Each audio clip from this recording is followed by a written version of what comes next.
নমস্কার বন্ধুরা, welcome to সম্পাস kitchen. আপনারা সবাই কেমন আছেন? আশা করি ভালো আছেন, সুস্থ আছেন।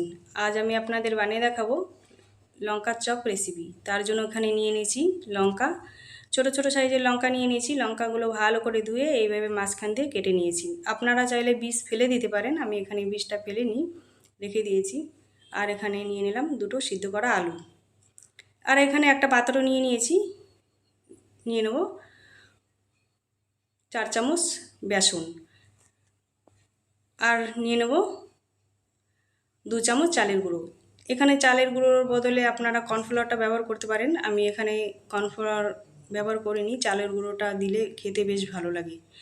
আর এখানে আদা রসুন কাঁচা লঙ্কা একসাথে বাটা দিয়ে দিলাম 1 চামচ, লঙ্কার গুঁড়ো 1/2 চামচ, আর হলুদ গুঁড়ো 1/2 চামচ। হলুদটা আমি এখানে কালারের জন্য দিয়েছি, আপনারা চাইলে নাও দিতে পারেন।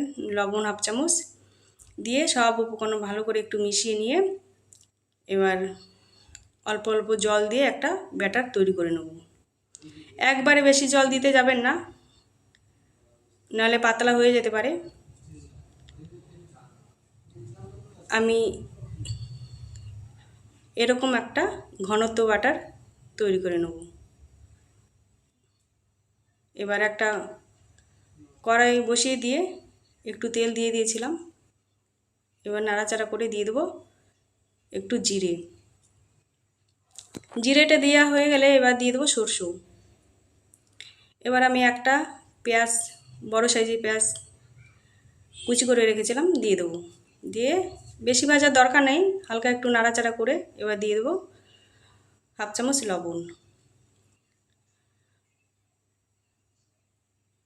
লবণটা দিয়ে এবার একটা টমেটো কুচি করে রেখেছি দিয়ে দেবো। দিয়ে এবার টমেটো একটু নাড়াচাড়া করে টমেটোটা একটু নরম হওয়া পর্যন্ত ভেজে নিতে হবে। নরম হয়ে গেছে, এবার দিয়ে দেবো 1/2 চামচ হলুদ গুঁড়ো, আর 1/2 চামচ লাল লঙ্কার গুঁড়ো, আর 1/2 চামচ ধনের গুঁড়ো দিয়ে ভালো করে একটু মিশিয়ে নিয়ে এবার যে সিদ্ধ করা আলু দুটো নিয়েছিলাম, আমি ম্যাশ করে নিয়েছি, দিয়ে দেবো। দিয়ে ভালো করে নাড়াচাড়া করে একটু সময় নিয়ে কষে নিতে হবে। দেখো ভালো করে কষা হয়ে গেছে, এখন নামিয়ে নেব। না, একটু ঠান্ডা হতে দেবো। ঠান্ডা হয়ে গেছে, এবার যে লঙ্কা কেটে রেখেছিলাম তার উপরে পুরটা দিয়ে দেবো। অবশ্যই এখানে আমার হাতটা ভালো করে ধোয়া আছে। আমি এখানে একটা পুর ভরেছি, আমি আর একটা ভরে দেখিয়ে দিচ্ছি আপনাদের। এইভাবে করে আমি সব পুরগুলো ভরে নেব। সব পুর ভরা হয়ে গিয়েছে। এবার একটা কড়াই বসিয়ে দিয়ে আগে থেকে আমি বেশ কিছুটা তেল গরম হতে দিয়েছিলাম। এবার লঙ্কায় আলু পুর ব্যাটারে লাগিয়ে তেলে ছেড়ে দিলাম।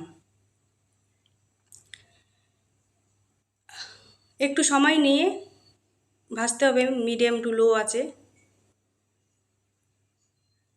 আপনাদের যদি এই রেসিপিটা ভালো লেগে থাকে, লাইক কমেন্ট শেয়ার সাবস্ক্রাইব করে আমার পাশে থাকবেন।